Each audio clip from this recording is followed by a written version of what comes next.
Antes de adentrar no pronunciamento que devo fazer, eu gostaria de me dirigir a Vossa Excelência, eminente senador Paulo Paim, e também ao senador Ricardo Ferraz. Vossa Excelência, senhor presidente, dentre os vários assuntos que abordou na tribuna desta casa, como o primeiro orador, focalizou assuntos que me impressionaram. Um deles, senhor presidente, foi a questão da instalação em Canoas, se não me falha a memória, lá no seu Rio Grande do Sul, de uma fábrica de papel e celulose. Ampliação de uma grande empresa, Iguaíba, que vai mais que duplicar o seu potencial. É. Interessante o pronunciamento de Vossa Excelência, porque lá no meu estado nós já temos uma experiência nova, mas que está tendo um resultado extraordinário no processo de desenvolvimento econômico e social de uma região muito importante, que é o chamado Bolsão de Três Lagoas. Essa cidade, até pouco tempo, ela vivia exclusivamente daquilo que poderia produzir através da usina de Jupiá, que faz parte do complexo hidrelétrico do Rio Paraná. Agora, com a instalação de duas importantes indústrias de papel e celulose, a Fibria e Eldorado, o desenvolvimento está sendo de forma acelerada e até impressionante. E está possibilitando a ampliação do maciço florestal do nosso estado. Hoje, nós podemos dizer que talvez Mato Grosso do Sul está caminhando para ter a maior floresta plantada do Brasil. Tínhamos até pouco tempo 500 mil hectares. Já estamos alcançando os 700 e talvez dentro de 2 anos tenhamos 1 milhão de hectares. Então, o que eu estou sentindo para o meu estado, eu imagino o que Vossa Excelência sentirá com relação à instalação dessa fábrica de papel e celulose lá em Guaíba, no Rio Grande do Sul. Meus cumprimentos, portanto, ao bravo povo do Rio Grande por essa grande conquista que acaba de receber. Também gostaria de dirigir-me ao senador Ricardo Ferraz, quando ele aborda a questão das terras da Marinha, que dependem de uma legislação mais adequada à realidade do seu estado e de toda a orla litorânea do nosso país. Eu tomo como gancho a manifestação do senador Ferraz para lembrar que nós estamos vivendo em Mato Grosso do Sul uma situação anômala, trágica até, com relação à questão indígena. Já me manifestei em sessões anteriores a gravidade da situação, contei a Vossas Excelências, senhores e senhoras senadores, do que ocorreu na última quarta-feira lá no meu estado, e agora eu quero apenas e rapidamente relatar um fato ocorrido no último sábado. O Conselho Nacional da Justiça enviou ao meu estado um delegado, um juiz de direito, se não me falha a memória, para ver se conciliava os interesses dos indígenas e dos produtores rurais. Foi firmado um pacto segundo o qual, durante 15 dias, não haveria beligerância entre índios e produtores rurais. Imagine, senhor presidente, o que ocorreu. A reunião se realizou no Tribunal de Justiça, no plenário do Tribunal de Justiça. Todos saíram na confiança de que haveria realmente um processo de entendimento, de paz entre as áreas. Mas nesse mesmo dia à tarde, um grupo de índios que, segundo fui informado, é dissidente de outro que fez o acerto, invadiu duas propriedades rurais. Numa delas, botou fogo nas invernadas. Noutra, invadiu a residência do proprietário e só não chegou a uma situação pior porque os empregados da fazenda tiveram a cautela de evitar um atrito, um confronto. Nesta região, aqui se fala hoje que é a região de Sidolândia, onde há uma área de mais ou menos 17 mil hectares, onde há o conflito de propriedade ou de posse, no outro município de Sidolândia, a mesma etnia invadiu uma outra fazenda e mais ou menos 200 ou 300 índios cercaram a propriedade e evitaram que os proprietários tivessem até condições de sair de lá, tornando-se reféns. Então, agora, a senhora Presidente da República, percebendo a gravidade da situação, resolveu tomar a decisão que todos nós clamamos, almejávamos, para que pudesse haver a reconciliação entre as partes. Creio que essas providências podem surtir o efeito. Essa é a esperança da bancada federal de Mato Grosso do Sul, que amanhã vai se reunir na residência do senador Valdemir Moca para tomar uma definição, um rumo decisivo de como nós vamos agir. Nós, efetivamente, somos pressionados pelo povo da nossa terra em busca de uma solução pacificadora. E vamos procurá-la. Vamos tomar uma providência, sem dúvida, forte, enérgica, contundente, para que o governo da República nos ouça e restabeleça a paz e a reconciliação entre o sul-mato-grossense que lá existe. Fica esse esclarecimento inicial, senhor presidente, senhores senadores, e passo agora ao tema do discurso que me traz a essa tribuna.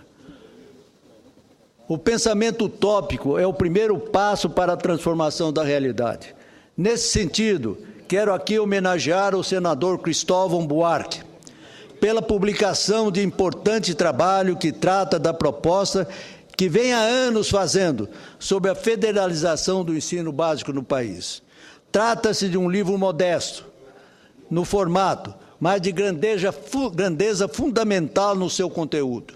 São 50 páginas de lucidez, clareza e profundidade sobre como viabilizar um processo educacional que poderá, em torno de 20 anos, tirar o país do atraso, superando as imensas desigualdades sociais que nos assolam.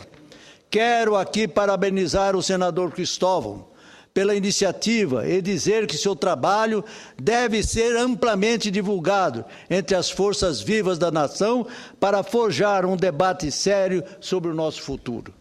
Acredito que as mazelas da educação em nosso país estão exaustivamente diagnosticadas. Temos clareza dos pontos fulcrais de nossas dificuldades. Temos amplas pesquisas e levantamentos sobre nossos pontos fortes e fracos. Conhecemos os nichos de qualidade do nosso ensino, bem como conhecemos nossos fracassos estruturais. Cada vez, senhor presidente e senhores senadores, por meio do IDEB, Índice de Desenvolvimento da Educação Básica, e dos sistemas de avaliação dos vários níveis educacionais, temos informações detalhadas sobre os modelos pedagógicos aplicados, sobre o nível de aprendizagem do alunado, sobre a formação didática dos professores, sobre a participação dos pais e alunos, sobre as condições físicas das escolas, sobre a merenda escolar. Enfim, temos uma radiografia socioeconômico-cultural de como a educação impacta o nosso meio, mas não conseguimos ainda superar, com a rapidez exigida pelo crescimento do Brasil, os gargalos do setor. Do ponto de vista da educação, somos um país atrasado, apesar de, pontualmente, termos escolas que podem ser equiparadas aos dos países mais desenvolvidos. Na verdade, a desigualdade é processo estrutural. Ela ocorre em todos os campos, sejam eles sociais e econômicos. Infelizmente, senhoras e senhores senadores, ainda não priorizamos a educação que se deve e como seria necessário. Sabemos disso, temos essa certeza inclusive, mas avançamos nessa área lentamente, porque a má educação é diluidora. Não se percebe efetivamente suas consequências no dia a dia, diferentemente das obras físicas, cujos resultados são visíveis a olho nu. Com a educação é diferente. O processo é mais sutil, mas suas consequências são mais persistentes. A ausência de qualidade nesta área atinge gerações, num tempo em que é impossível de se recuperar, mesmo que haja diagnósticos precisos e corretos. Todos os governantes falam da prioridade que se dará à educação em época de eleição. Mostram os números, apresentam resultados estatísticos e os mais variados. Mas, infelizmente, o que se vê no cotidiano é o baixo nível de aprendizado, os prédios escolares se deteriorando, os professores, com toda a razão, reclamando dos salários, a evasão permanecendo como dado constante, evidenciando que a educação, em vez de ser a solução para os problemas do país, paradoxalmente, ela mesma é o problema a manter o país com baixos índices de crescimento e desenvolvimento. De tempos em tempos, surgem ondas denunciando a péssima educação brasileira. A imprensa noticia, os parlamentares falam, os especialistas debatem, seminários e congressos são realizados, mas como resultado concreto e efetivo, percebemos que avançamos pouco, muito pouco, que os esforços e os recursos não tiveram uma correspondente equivalência na vida daqueles que seriam objeto de todo o empreendimento. As crianças e os jovens brasileiros, principalmente os mais pobres e os mais destituídos de renda e qualidade de vida. Por essa razão, senhores senadores, vejo na proposta de federalização da educação básica do senador Cristóvão Buarque uma saída inovadora para os nossos dilemas mais cruciais. Terminei de ler a sua proposta. Meu pessimismo foi substituído por um otimismo revigorante. Diante dos dilemas que vivemos, nada mais lógico e salutar que pensemos numa solução diferente para atacar um problema que se arrasta há mais de um século sem perspectiva de solução. O princípio elementar da propositura de nosso senador Cristóvão Buarque pode ser resumido numa frase que me despertou especial atenção no seu livro.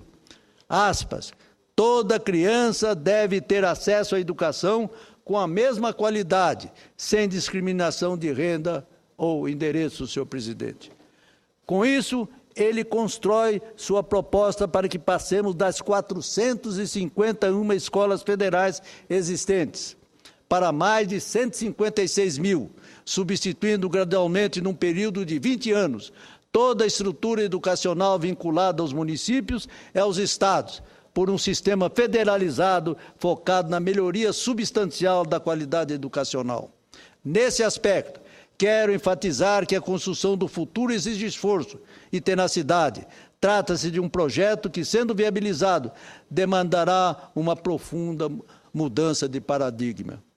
De acordo com os estudos do senador Cristóvão, o custo total para tirar o projeto do papel será de 463 bilhões de reais, conforme os cálculos preliminares realizados. Numa economia com crescimento médio de 3% ao ano, serão necessários até 2034 mais de 7 trilhões de reais, representando um investimento de algo em torno de 6,4% do PIB. Mantida a atual carga fiscal, a universalização da rede federal de ensino custará cerca de 28% da arrecadação tributária da União. Nesse aspecto, no livro do senador Buarque, Ele lembra que atualmente os gastos da educação ficam os 5,7% do PIB, que são aplicados respectivamente pela União, pelos estados e municípios. É importante ressaltar que nessa conta a União despende apenas 0,4% do PIB com a educação básica. Só que a educação básica representa 85% do gasto total do setor. O importante, senhores senadores, é ter claro que mesmo que as escolas sejam federais, elas devem ser capilarizadas no cotidiano de cada comunidade, mergulhada na realidade local de maneira profunda e comprometida. O cerne desta proposta visa mudar o perfil da sociedade brasileira, acabando com os desníveis sociais que começam, infelizmente, na educação básica e perduram por toda a vida. Senhores senadores, somos todos nós, pelo alcance de nossas nobres funções, pelo conhecimento da realidade que ocorre no exercício do ensino fundamental, nesse interlande imenso do Brasil, como é deletéria sobre ela a ação das forças políticas imperantes, sobretudo é ao arrepio da lei da responsabilidade fiscal, escolas em situação estrutural precária, atendimento irregular na área de transporte e da merenda escolar, ridículo salário dos professores e ação político-partidária sobre eles, etc. e etc. Enfim, um rosário de falhas e irregularidades que desvirtua o conceito que se deseja para a formação das gerações mais jovens do nosso país. O que se sugere, proclama, em quase todas as sessões do Senado, o senador Cristóvão Buarque tem que se transformar num discurso de todos nós senadores, das autoridades do Executivo, numa missão irrenunciável, se desejarmos efetivamente, como desejamos agora, e ainda em tese, um país com elevado índice de civilização, só a teremos com a valorização do ensino fundamental, base da educação integral. O Brasil não pode ficar inerte diante desse desafio. Temos que acreditar que só poderemos nos transformar numa nação séria e desenvolvida se investirmos de maneira decisiva e determinada no ensino básico. Nosso país vive um momento crucial na história das nações. Temos, senhor presidente, para finalizar, mudarmos de patamar do desenvolvimento. Em 2 décadas, se ousarmos nos permitir que essa proposta do senador Cristóvão Buarque tenha viabilidade. Saúdo o senador Cristóvão Buarque, com o mesmo calor que em um passado não longínquo, lá na Câmara dos Deputados, como Vossa Excelência, senador Paim, saudamos o senador João Calmon, incansável na causa da educação. Vossa Excelência, senhor senador Cristóvão Buarque, onde estiver nesta casa, é a nossa mais integral solidariedade, já que o consideramos o nosso atual timoneiro pela educação nacional. Era o que tinha a dizer, senhor presidente e senhores senadores.